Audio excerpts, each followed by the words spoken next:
Army chief ने retired अफसरान से एक मुलाकात की और इसके अलावा एक इफ्तार डिनर में भी वो शरीक हुए। वहाँ से बहुत सी बातें निकली हैं और हर कोई उससे अपने मुताबिक इंटरप्रेट कर रहा है। मेरे जहन में भी एक सवाल है, लेकिन सबसे पहले आप बताएं कि उस मीटिंग का, इन दोनों मीटिंग्स का असल अहवाल क्या है, उसमें क्या क्या बातें हुई?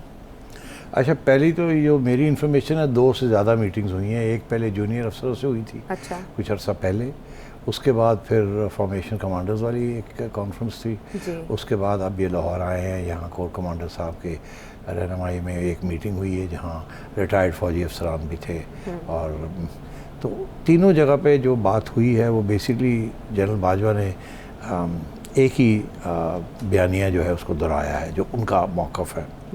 अच्छा, अब ये क्योंकि रिपोर्टिंग नहीं हुई इसमें, क्योंकि ये क्लोज डोर सेशंस थे, तो जो ख़बरें बाहर निकली हैं वो उसी किस्म, वो उन्हीं लोगों से निकली हैं व्हाट्सएप ग्रुप्स के अंदर, जो जिनमें से किसी ने एक आदमी अटेंड किया है और उनकी समरीज़ हैं। तो ज़ाहिर है कि कोई कागज़ पेंसिल तो होती नहीं है वहाँ, तो क्वेश्चन आंसर सेशंस होते हैं।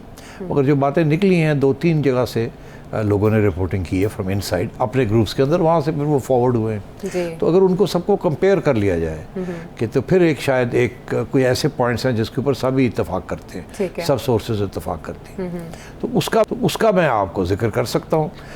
मगर ये क्वालिफिकेशन में ये कोई ज़रूर कहूँगा क्योंकि मैं ख़ुद नहीं था वहाँ, तो मुझे नहीं पता इसमें कितना सच है या झूठ है।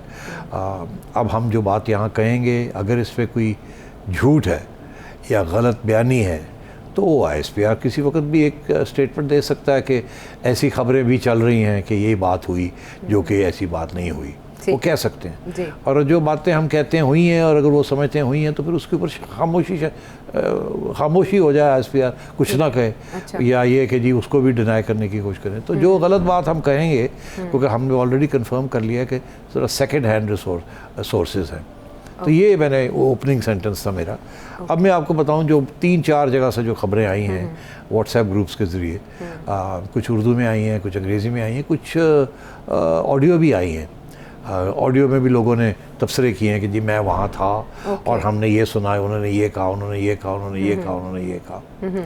तो ये सारी चीज़ें इकट्ठी करके, तो जो चीज़ मुझे मोटी मोटी बात जो नज़र आई है या समझाऊँ मैं, ये सारी जहाँ जनरल बाजवा ने जाके एड्रेस किया है, तो उसमें सबसे उससे कॉमन चीज़ें हैं। अच्छा। और सबसे बड़ी कॉमन चीज़ तो ये है कि उन्होंने पूरा एक तारीख़ी किरदार फ़ौज का इन दी करंट डिस्पेंसेशन वो उन्होंने नक्शा खींचा। अच्छा। कि हमने किस तरीके के साथ हर स्टेज पे कदम बाय कदम हमने इमरान खान साहब और उनकी हुकूमत की हिफाजत की है, उनको बचाया है, उनको खड़ा किया है और उनको अच्छी तजवीज़ दी है। और हर स्टेज पे उनका ये कहना है कि उन्होंने हमारी बात नहीं मानी, जिसकी वजह से मामलात ख़राब होते हैं। कौन सी स्टेज? एक तो हमें पता है, आपने बताया DGISI की तैनाती, इसके अलावा नहीं, वो शुरू तो बात होती है ना जी, एक दफ़ा आ जाते हैं और उसके बाद ये फ़ैसला होता है कि जब पता चलता है कि पंजाब के अंदर बुज़दार साहब आ गए हैं, तो साल के बाद उनको पैगाम जाने शुरू हो जाते हैं। चीफ साहब बात भी करना शुरू कर देते हैं कि बड़ी बदनामी हो रही है, तो बुज़दार साहब को चेंज करें। इसमें एक जगह ऐसे भी आया है कि तजवीज़ आई कि आप अलीम खान साहब को बनाएं। अच्छा। और खान साहब ने बात मान भी ली और फिर आखिरी वक्त पे अपना रुख बदल लिया। और यहाँ तक कि ये बात सुनने में नहीं आई, मगर ये अलीम खान साहब की तरफ से उनके सोर्सेज ये कहते हैं कि फिर इतनी थ्रेट उनको खान साहब को नज़र आई कि ये तो फ़ौज भी चाहती है कि अलीम खान आए और मैं नहीं चाहता, तो अब अलीम खान को डिस्क्रेडिट किया जाए किसी तरीके के साथ, तो फिर उनको नैब के केसेस खोले और उनको। और ये तो अलीम खान साहब ने खुद भी एक प्रेस कॉन्फ्रेंस में खुद भी बहुत सी बातें की हैं। तो एक तो बुज़दार के ऊपर मसला बना, अलीम खान साहब के ऊपर मसला बना, महमूद खान साहब KP के CM पे भी उसके ऊपर जिक्र नहीं आया जहाँ तक मैंने सुना। अगर तुमने कुछ सुन लिया तो नहीं, उसमें इन दोनों की बात हुई है। दोनों की बात हुई है, ठीक, चलो हो गई दोनों की बात। तो गवर्नेंस के इश्यूज़ के ऊपर प्रॉब्लम्स आ रहे थे। अच्छा। फिर उसके बाद उन्होंने कहा कि DGISI के इशू के ऊपर प्रॉब्लम आया। फिर उन्होंने ये भी कहा कि कैसे उन्होंने रिक्वेस्ट की और उनको पहले कहा गया कि 6 महीने जनरल फैज़ को रहने दें, और उन्होंने कहा अच्छा ठीक है कोई बात नहीं। तो 6 माह के बाद फिर पूछा कि जी अब हमें भी हम चाहते हैं कि जनरल फैज़ जो है वो कोर में चले जाए। वो कोर में तो चले गए थे, कोर में जाना है उनको, क्योंकि अगर वो कोर में नहीं जाएंगे, 1 साल वहाँ नहीं गुजारेंगे, तो वो फिर आर्मी चीफ की जब वक्त आता है आर्मी चीफ बनाने का, तो उसके अंदर वो कंटेंशन में नहीं आएंगे। तो अच्छा ये है कि जनरल फैज़ को भी in the run for army chief होना चाहिए, इसलिए उनको अब कोर का साल के बाद उनको आप हटाएं, ताकि ISI में हटा के कोर में भेजें। तो उन्होंने कहा जी, उन्होंने काफ़ी अरसा इस चीज़ को खींचा, और उसके बाद जब फिर वादा किया कि 6 माह के बाद मैं कर दूंगा, तो फिर भी नहीं किया। फिर ये सारी गेम शुरू हो गई कि जी कब होगा, अगस्त में वादा किया, सितंबर में वादा किया, और फिर आखिर में जाके एक ऐसी स्टेज आई कि इन्होंने कहा हाँ कर दें। अच्छा, ठीक है, ओके विद मी। तो इनका ये कहना कि मैंने कह दिया, मैंने ट्रांसफ़र ऑर्डर्स कर दिए जी। तो फिर इन्होंने कहा मैंने तो आपको कहा ही नहीं था कि आप कर दें, आपने ट्रांसफ़र ऑर्डर्स क्यों कर दिए। और फिर ये एक और नाराज़गी हो गई और मिसअंडरस्टैंडिंग हो गई, और ये अच्छी खासी हुई, क्योंकि आपको पता है जब ट्रांसफ़र ऑर्डर्स हो गए थे तो कराची से जनरल अंजम जो हैं वो कराची से आ गए थे और पोस्ट लेने के लिए, और जनरल फैज़ वहाँ बैठे हुए थे, उनकी ट्रांसफ़र प्राइम मिनिस्टर ने की नहीं थी। तो इस किस्म के इशूज़ के ऊपर उन्होंने सारी बात वज़ाहत के साथ की कि हर स्टेज पर। फिर यहाँ तक ये भी कहा कि मैंने इनसे ये कहा था कि आपने जो भी पोजीशन लेनी है किसी मुल्क के ख़िलाफ़ या किसी चीज़ के ख़िलाफ़, तो आप प्राइवेट में रखें, इनको पब्लिक में मत लेके आएँ, क्योंकि हमें तो इन ममालिक के साथ काम करना है। इनसे हमने ये FATF का मामला है, ये IMF का मामला है, तो अमेरिका को गाली देने की ज़रूरत नहीं है। तो हम अपनी आज़ादी को प्रोटेक्ट कर रहे हैं, कोई ऐसी बात नहीं है, मगर इसको एक सियासी इशू बनाने की ज़रूरत नहीं है, इससे नुकसान हो सकता है हमारा। बहुत संजीदा तरीके से समझाया कि आप, अगर वो फिर भी नहीं समझे, फिर भी वो लगे रहे। फिर रूस के ऊपर भी उन्होंने कहा कि इन्होंने हमसे कहा कि ये काफ़ी अरसे पहले ये प्लान हुई थी ट्रिप, और जब ये वक्त आया तो उन्होंने हमसे पूछा, हमने कहा नहीं हर्ज कोई नहीं है, हमने ओके कर दिया था जी, हमने ओके कर दिया, ने भी यही बात कही। हाँ, मगर उसके बाद जब ये आए हैं वापस और उन्होंने जो मौक़िफ़ इख्तियार किया कि जी ये साजिश है, मुझे रोका गया या मुझे रोकने की कोशिश की गई, फिर एम्बेसडर्स के ख़िलाफ़ जो बात की और फिर अमेरिका के, इसकी ज़रूरत क्या थी। मतलब है कि ये चीज़ें चलती हैं। आपने उन्हीं लोगों को अटैक किया जिनके साथ हमारी रोटी पानी का मामला सारी रियासत का और सारी आवाम का लगा हुआ है। अच्छा, ये सारी बातें हुई हैं? ये जो मेरी इंफॉर्मेशन है कि इन लफ्ज़ों में नहीं, ज़ाहिर है ये तो मेरी समरी है ना, मगर ये इश्यूज़ को खड़ा किया गया और कोशिश की गई समझाने की इन लोगों को कि रीज़न क्या था कि, और जो रीज़न, और उस वजह से क्योंकि हमारी बदनामी हो रही थी।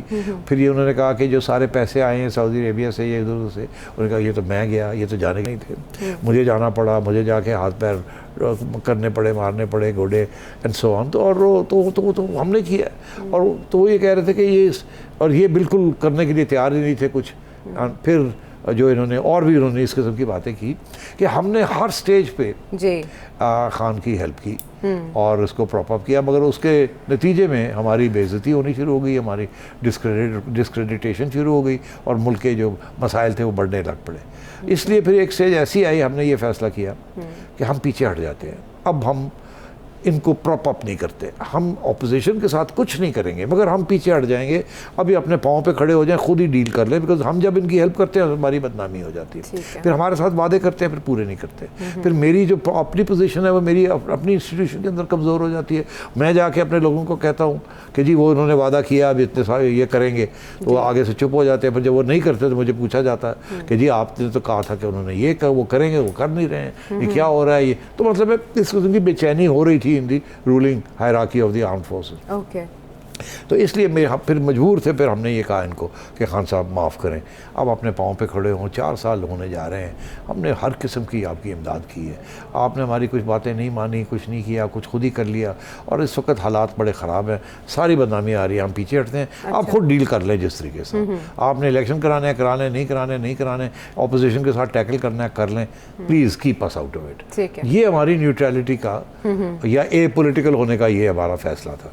इससे बिल्कुल ये मुराद ना ली जाए कि हमने कोई टिल्ट कर दिया ऑपोजिशन की तरफ, हमने कोई राब्ता नहीं किया उनके साथ, कुछ नहीं किया। अच्छा। उन्होंने ऑपोजिशन ने देखा कि ये तो अब वो जो सतून है वो अब हट गया है, तो अब वो कमज़ोर हो गया होगा, तो अब हम कुछ करते हैं कोशिश। तो उन्होंने फिर जो कुछ हुआ उन्होंने किया, और हमने किसी को कोई फ़ोन नहीं किया, कोई कुछ नहीं किया, किसी मुदाखलत किसी किस्म की नहीं की। ठीक है, तो मेरा ख्याल है ये मोटी बात उन्होंने कही है। एक और मोटी बात जिसका बहुत तस्करा है, जिसके बाद पाकिस्तान तहरीक इंसाफ के जो फॉलोअर्स हैं जो कि बहुत बेचैन थे, उनको थोड़ा करार आया है, वो थोड़े रिलैक्स रिलैक्स हो गए हैं इस मीटिंग के बाद, कि उसमें कोट किया जा रहा है, आर्मी चीफ से मंसूब किया जा रहा है कि आर्मी चीफ ने कहा कि हम चाहते हैं कि इलेक्शन हो और ऐसा महसूस होता है, इट फील्स लाइक कि इमरान खान साहब ही वज़ीर आज़म बनेंगे और नताइज को खुले दिल से तस्लीम किया जाएगा। क्या उन्होंने इमरान खान साहब के बारे में, उनके वज़ीर आज़म बनने के, दोबारा वज़ीर आज़म बनने के बारे में ऐसी बात कही है? नहीं, मेरे इतला के मुताबिक ऐसी बात नहीं हुई। ये PTI वाले उसको एक ट्विस्ट दे रहे हैं।